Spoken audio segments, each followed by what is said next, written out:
sheekni kun waamuma si godhee jira. Maal na godhe? Eeda hojii aanaa ganda sheekaatti gonju wanni jalaa deebatu maaleeti? Ganda jaajaan margaan dalagaan itti qabaan. Hayyee eegaa tindheeyne jechuudha maqaan isaa eenyu isa? Beeku maqaan beekan. Sheekattiin sheeka jedhan malee maqaan isaa ni beeka. Nama akkaminni? Yoo nama akkamii deemtan gaggaafatu dhaqe maatiin beekan. Hayyee jechuun yoo atis hin beekne lakkoon qabu ati birallee dheeyta kaasalaa beekuma qabda lakkoofsaan haa kannime. Qabu lakkoofsaan katabanne. Deemaa isaa dhaqe. Lakkoofsaan akkamitti katabaniiti? Ati maaliin siddawanii itti dheeyteeti? Bilbilaan adda walee itti dhaqe waan dalagaa hojii qabaa hin katabadda. Bilbila isa jechuun sila harkaan qabdu ummati nakkannuu fedha. Hin qabu. Maqaa isaatis hin beeku jette. Akka hundumaa na qorattaati immoo. Haa ililli dheeyte raqama sana nurraa fuudhe kamee raqama saniin fedha. Raqama ishii qabdaa tiree laalloo qaama. Na jalaan qabtu itti dhee. Beeku waan. Amma fatii hayyee tanatti dhiisii fatii bakka jirtu gartee. Dagas. Hayi barbaaduutti mun jirti ittuma hirta kaa. Maa jirta kaay. Eegaa barbaaduutti mun hirta akkamitti dhabdee jechuun jee. Ammaa barbaadaan deemu jira. Duu karamarra akka deemanii harkaniiti mana arabaa keetu san dheeyte maan barbaanneeti bakka isin dheeytu ni beeyta. Ati mana viidiyoo na waraabu jirta lookeeshiin ani hin deemu jira maa wiitii barbaada. Aboo viidiyoo maanii soraabaa miti fatii matan akka garteen si gaafadha jechuun si dhahee si gaafachuu jira. Wayin narra qofa si dhawu jira kalees gara manaa simatti hin dhoyne. Assalamu alaikum warahmatullahi wabarakatuh daawwattoota hordoftoota keenya.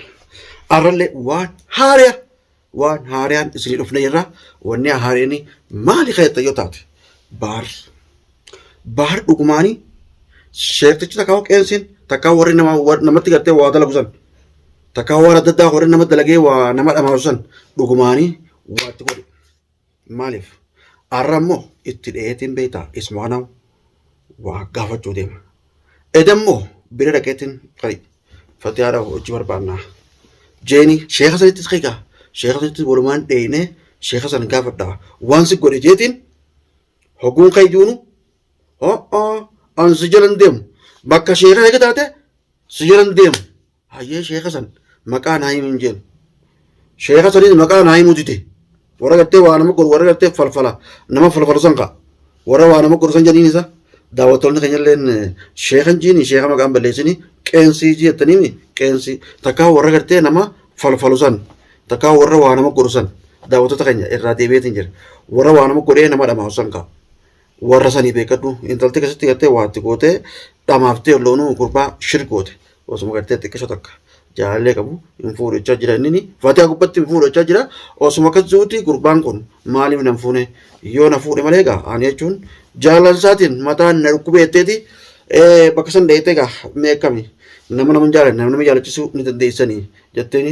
ni dandeenya jaaniini akkasii gaa ishii itti haasawanii gaa ujuraa waan jaanis gaa maallaqa irraa fudhatanii achi booda gaa innis booda yoo dhufe malee hojii dhufuun taatanii akkas guyyaa lama sadii afurfaachitti deebite achi boodaan isa yaamanii hogguu dhaquu intalti sun akkana seecha maraattee seecha akkana taatee seecha jechuun namni hundi arrabsee akkasii gaa waldiddaan meeqa jechuun oromoon hundi isii tana jibbite saniifuu gaa dirqama si'eecha wanni kunantoo taateef isii tana fuudhuu qabdaa hayyamii suwaaba rabbumaa jecha fuutaa jaaniini hayyee nin fuudhaa nima jeen jechuudha dubbii gabaabdumatti maaltu akkas godhe waan jiruu jira huccuu isaa fuuteeti akkaan dhageetti shamisi tokko fuutee achi geessi janii huccuu shamisa jalaa isa gartee miicamin isa shuruukaa qabu shuruukaa dhiiraa tana akkanatti ni qabaame kana fuutee geessi janii oguun oduu dhageewu kanarraa akkasitti huccuu saniin itti dalagan janii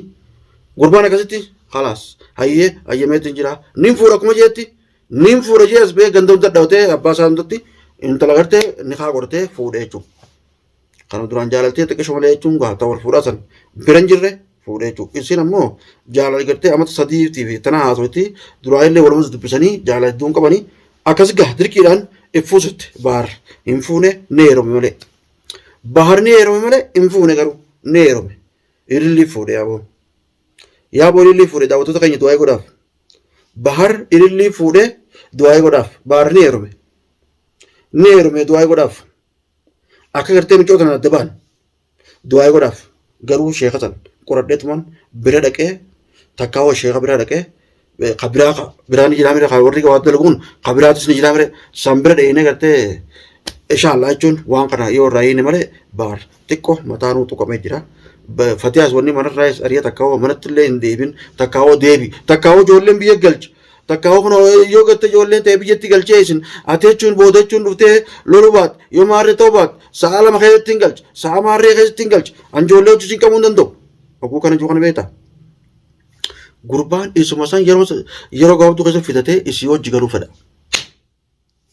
Naa qabaataan.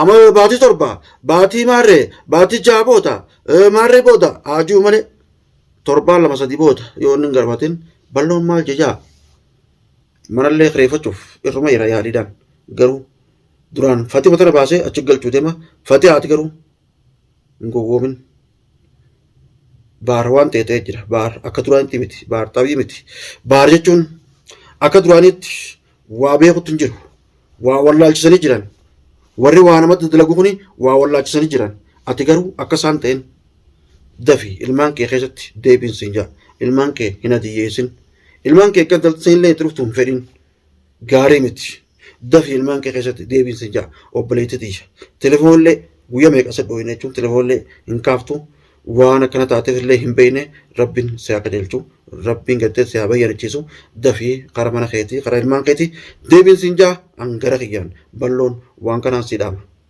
Gurbaan ammoo akka tokko jira manatti illee fiduu maaf ta'a takka hoo Itoophiyaatti hin gala isin jidduudha ilmaan fudhadheetti hin gala warra keenya biratti tokko kana gurbaan jechuun adda wallaalee jira waa hundaa'u adda wallaalchisan intalti ilmaanis wallaalchifteeti sis wallaalchiftee mana yoo kireeffatallee kireeffatanii bakka kophaatti galuu deeman jarri jechuun jijjiiranii jiran mataan isaa ka duraaniiti miti yaa daawwattoota keenya du'aa godhaaf waan ajaa'ibaati du'aa godhaaf garuu fatiyaan ammoo akka karaa gartee ijoollee sii deebitu du'aa godhaaf hin isin jaa hadaraa du'aa godhaaf yaa rabbi fatiyaa tana jechuun ilmaan sii keessatti deebisi yaa rabbi fatiyaan tun miskiina fatiyaa wanni manaa baatuuf hin jirtu gurbaan akka tokko tattee jira baar akka tokko tattee jira ka duraaniiti miti hogguma haasa'uu nagaree daawwattoota keenya hogguma amma fiidoo isaa tana irratti haasa'u maal jaa fatiyaa wanni manaa deemtuuf maali ansin ariine maallaqa wanni dhiiftee deemtuuf maali kophaa achi hin taayin kophaa maarree hin taayin bakka meeqaan dhaqee si dhabe dhuguma barbaadu itti mara ni dhabe fatiyaanis bakka kana seentee hin beekne mana lamoo sadiin beeka jee kaaraba tokko kaxa dhabaan isin dura dhuftee heeraan irra baate lamamoo kachi booda dalaydee hin beeka jee lamaan sanillee dhaqee tokkicha duraan isa wayii beekare hin dhayine jechuudha waa isinis goota kana seentee bakka kana dheeytee hin beekne waa mana Oromoo jiraattu mana Arabaa jiraattu dhugumaan itti hin baane telefoonaas hin kaaftu bire suniifu fatiyaa teenya fiidoo nama tana nama garta teetillee akkuma garuu kanatti teetillee teenya tana garta aboo karaa manaa deebii insin jee daawwattoonni keenya illee kadhachuu jira karaa manaa deebii bahari qottee baharii tokko kana godhattee gabboon kee kun bareedaa miti illi manatti galfachuuf deemta jechuudha illi manatti koo inni galfate booda aaruuf deemta mana deebii illi mana keetti galuu ittiin dhiifnu karaa mana keetii akka deebituun sin jaa obboleettitii bahar michiyoon jijjiirtee jirti saakira moo maal jamtaas keessaa nimoorii tana jijjiiranii jiran akka ilillii qofa ijaan arku siif ilmaan akka wallaalu godhu jiran rabbi tana illee ittiin godhin garuu nama wallaalu kana bira deemnee dirqama isaa illee irra maayina ittiin deemu daawwattoota keenya illee isinillee nu quba qabaadhaa nu gargaaraa du'aaidhaan nu bira dhaabbadhaa dhugatti mucaan koo gartee baar duraan gartee noormaana takka hoo nama waa beeku ka fakkaatu nama hayyuu ka fakkaatu hayyummaa isaa irree dhiisee jira maaliif wallaalchisetti fidan jechuudha waa wallaalu takka hoo ililluma jaaluma ilillii malee ililliin fedhaa malee manallee osoo taa'u wanni fatiyaan itti taartu telefoonillee dhahee maal ganama waan jettan ni dhaga'a hoggaa isin jettee dubbatu ni dhageessanimi ililliin maja manaa man ililli haasoo zaayiraan ililli haasoo fatiyaa birattis ililluma haasoo fatii uummata naasitti narku asuma ka fatiyaan teessu fatiyaa tana dhiisee ililliin maja heloo mana dalagaa maal godhu jirta akkam ta'u jirta nagaa qabdaati hayyee baalamni keenya dhiyaate singal caqalaas mana sin qareessaan wajaan akkuma isin dhoyitee fa'aa itti boochisan akkuma isin dhoyitee fa'aa telefoon maaliif nu hojjaasuu hin dandeenye telefoon maaliif nu boodaan si hojjaasa qajuun isiinis shirkor jirti beekan yaa jara keenya du'aa godhaaf nu danda'e rabbiin haafu rabbiin fayyaa itti haa deebisu mee bahar kana dheetin mana sheekaa takkaa mana gattee waa nama si guggadee bakka si miilillee dheetisan san dheeyinaa nu asin jaanii akkuma gartee edaa sanitti yookaan ati duubaa taate edaa itti dhaqeetiin qayyanii didee beekadhu abbadan hin deemu jettiti manuma sheekaa sana eega maqaa dhawtee hin deemu jettiti beekadhu mee ammaas maanuu itti dhiyeetiin mana sheekaa san wajji dheenaa jaanii mee isinuu nu horda baasumaanuu daawwattoota keenya yaa Allah telefoonuma kanaa hunda jalaa fuudhaa yeroo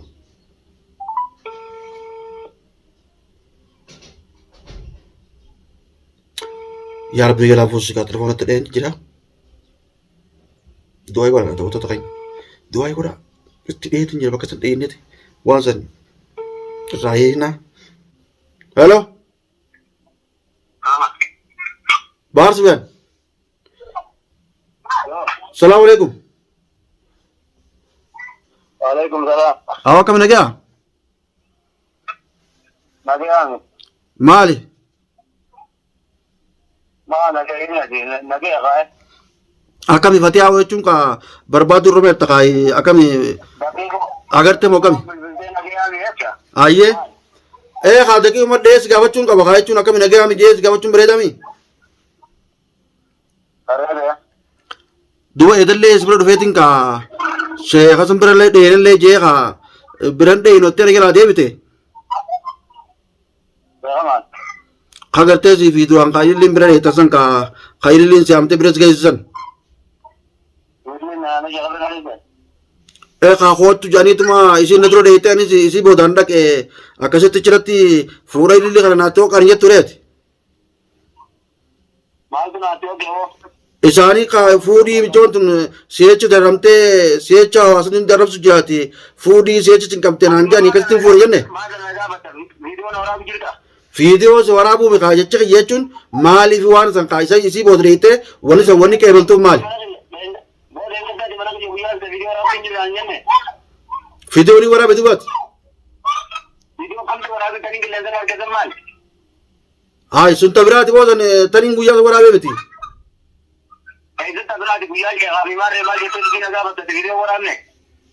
Saboo sheekha kana maaliif akka jibbitan mooti? Sheekni kun uumus godhee jira. Sheekni kun uumus godhee jira. Eeda hojii aanaa ganda sheekaatti gonju wanni jalaa deebitu maaleeti? Hayyee egaa tin dheyne jechuudha maqaan isaa eenyu isa?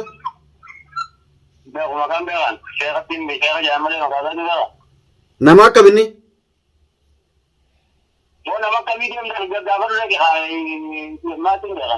Hayyee jechuun yoo atis hin beekne lakkoon qabu ati birallee dheeyta kaasalaa beekuma qabda lakkoofsaan haa kannime.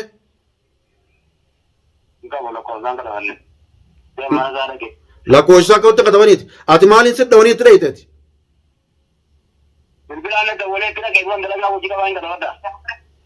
Bilbila isa jechuun sila harkaan qabdu ummati nakkannuu fedha. Maqaa isaatis hin beeku jette. Haa ililli dheeyte raqama san nurraa fuudhe kamee raqama saniin fedha. Na jalaan qabtu itti dhee. Amma Fatihaa hayyee tanatti dhiisii Fatihaa bakka jirtu gartee. Hayi barbaaduutu mun jirti ittuma hirta kaa. Eegaa barbaaduutu hirta akkamii dhabdee jechuun jee. Ammaa barbaadaan deemu jira. Duu karamarra akka deemanii harkaniiti mana arabaa keetu san dheettee maan barbaanneeti bakka isin dheetu ni beekta. Atima viidiyoo na waraabuu jirta lokasiin ani hin deemu jira maa wiitii barbaada. Aboo viidiyoo maanii si waraabaa miti Fatii matan akka garteen si gaafadha jechuun si dhahee si gaafachuu jira. Wayiin har'a qofa si dhahu jira kalees gara kanaa simatti hin dhohine. Wanni biraa kan daldaltu. Hayyee barbaadime ismata rabbi haa mul'isuuti inshaallah nuti illee sochii barbaaduma jirra rabbi haa mul'isu. Aboo iyyaafannee bakka hunda jechuun nama Oromoo waan hunda gaafannee mana arbaallee warra dalagu gaafannee Fatihaa akkana gartanii Fatihaa namni beeknu jira. Qilleensa gubbatti illee namni beeka nama akkana jennee gaafachuu jira hin agaree nuun jechuudhaani. Hin agaree nuun jechuudha. Bakka ishiin deessisumaa beeka taa'ee. Atummaa mee barbaadii jechuun akkas baastu qore ijoollee kanatti akkas irraa galtu. Nin beeka. Maali? Mooyilii hidhatee mana galchuu deemta?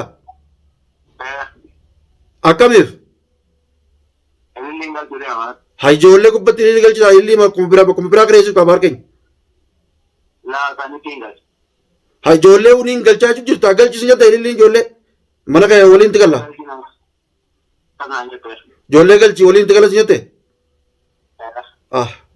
Awwa rabbumaan si araaramu yaa waati. Waa baara akka duraan hin jettu rabbumaan si araaramu hin jeeti. Rabbiin isaa fayyisu. Maal fayyisan akkuma. Lakkii intala tanaa tokko si godhe. Intala tanaan jibbee sin jira intala gattee illi jeesin tana. Intala gattee siifatee adda fageessitee siif ilmaan keetillee adda fageessitee himtu kana. Haboo dhiyaati jibbita. Intala tana jibbeetiin jiraa wayaatu fuutee. Harmaati fuutee hin jibbe kanatti. Maal godhuu jibbita abbaan fuutee hin jibbine. Hin fedhu qaara kootti hin feene siifisii waliin hin fedhu ani. Murtee isaa miti rabbummaan si jala haari'uun sin jaayisii tanaati. Tarumatti hin du'aa godha tabiraatamitti hin du'aa godhaa miti. Fatihaa mana si deebisee taa rabbiin si jala haari'u. Mana fatihaatti hojii galuun hin ta'uu isin. Rabbiin sagalee baar maaliin waraabadhaa yaabbatanii? Viidiyoo takkana waraabii sagalee dhiirratti beekadhu. Waa ilillee arii fi fatihaa galchee ati naan himte ati naan beektu. Dirqamatti si galchisiinaa bara. Mana fatihaatti immoo ilillee galchuun hin ta'u. Ilillee immoo manumatti reeffadhu. Fatiha ammaa si duru jira boo. Fatiha ammaa si duru jira. Fatiha bakkaan jirtu niin beekaa jette. Niin beekaa jette bakka jirtu maali hin deefne. Ati wanni hin galcheef kaa'anii haariyaadhaa waa'ee dhageenyitti ilillee irraa qabuun ta'e. Shirsi goote bara ambara waan kuduraa wayyaatu bara. Wayyaa kanatti duraan haasoo kana. Duraan wayyaa haasoo kana haasoo taa'amee ati. Haasoo bareedaa haasoo ta'a. Daawwattoota hordoftoota keenya ni dhageessanii waan baar jiru. Bar fiitoo na waraabu jirta. Fiitoo qilleensarra na gallaksuu deemta. Maarree jaa gurbaan sirriin jiru dhugumatti rabbiin araaramee fi karaarraa adeemuuf malee intalti waan goote jirti akka ajaa'ibaatti itti dalayte. Yaa Rabbi gartee sumaa jaba. Ilma namaati gartee hawaatti godha kuni. Ilma namaati jechuun hawaatti godhee baar garagalcha kuni. Yaa Rabbi kiyyaati irraa massa'i. Irraa haqi baara akka duraatti deebisi. Fatihaa fi baar wal jaalachiisi. Ilmaan isaanii wajjin bakka takka deebisi. Yaa Rabbi kiyya ni dandeessa. Yaa Rabbal Aalamiin intalti tuni waan hin goone hin qabdu. Intalti kana garagalchitee illiin tun Fatihaa fi baar duudhaa garaa goote. Fatihaa kunoo manarraa deemtee bakka hirtullee hin beekaan galchuu illiin achi galchaa jira. Mee jara keenya jechuun namni kun jechuun sirrii jiraame. Yaa boo wanni jettu numa jirti. Raqama isaallee naa kan dinnan didee hin dhageessan daawwattoota keenya. Hayyeen inni maqaan isaa eenyunnaan ni dide. Maaliif didere akka maqaa isaa himnees ni godhan laal. Akka raqama gartee namatti hin kannees ni godhan laal. Suniifuu garagalchanii jiran baar. Mataa garagalchanii itti kaan mataa duraan hin qabu. Rabbiin akka duraan itti adeemsuuf ni danda'a. Haaliin waa danda'uunis maa beektaa. Yaa Rabbi akka duraan itti deebisi irraa massee waan isaan itti godhan ta'a. Fatihaa fi baar walitti urgeessi mana isaa keessatti deebisi Fatihaa wajjin nagaa. Ilma isaatti wajjin jiraachisin isin yaa daawwattoota keenya. Yaa daawwattoota keenya waan akkanaa jiraati du'aa godha. Illi tana Rabbi addaan haa facaasu. Illi bisa Rabbiin wajjin jiraachisin. Isitti du'aa goota naan jasi illi Rabbi walitti isin fidini illi Rabbi si jalaa oofannaan waan itti du'aa gootu dhabde illi sanatti du'aa godha. Illiin tun akka baarii wajjin qubanne. Illiin tun akka baarii wajjin jiraanne. Illiin tun akka baarii wajjin jaartii taatee hin jiraanne tarmatti du'aa godha. Rabbi walaa jibbisiisuu danda'a. Akka isin gartee waa gootee baar shaqaaltee garagalchisan gartee Rabbiin ni danda'a. Baar ililii tana haa jibbisiisu. Fatihaa walitti argeessu ilmaan isaatti walitti argeessu walitti galchee nagaa wajjaa jiraachisu akka duraanitti yaa daawwattoota keenya akka duraanitti ni gartanii baar duraantis gartanii kaammaatis kana ka duraantis ni beektan jedhii yaada. Fatihaa ati gama kanaan eega dubbiin akkana taate dabtee jechuun mana keetti deebuun si qabdi Fatihaa teenya. Telefoonaa sugumee akkasii dhoohinee si dadhabne telefoona namoota jalaa hin qabdu. Baar jalaa illee hin qabdu namoota jalaa illee hin qabdu na jalaa illee kaasutte bayaan fayyadaas kaasutte yaa boo telefoonillee kaasu baatte fiidoo tana ni gartana fakkaatte kara mana keetii dafii deebi'aa Fatihaa teenya. Rabbiif jii kara mana keetii dafii deebi'i kara ilmaan keetii. Baar duraanatti fayyaadhaa eedu baar wayii bireera. Siin jennee sitti himne Fatihaa teenya. Ati wayii sinaaf ni fahamtaa misa. Wayii sin beekta. Beektuun talaati ati beektuu namaati.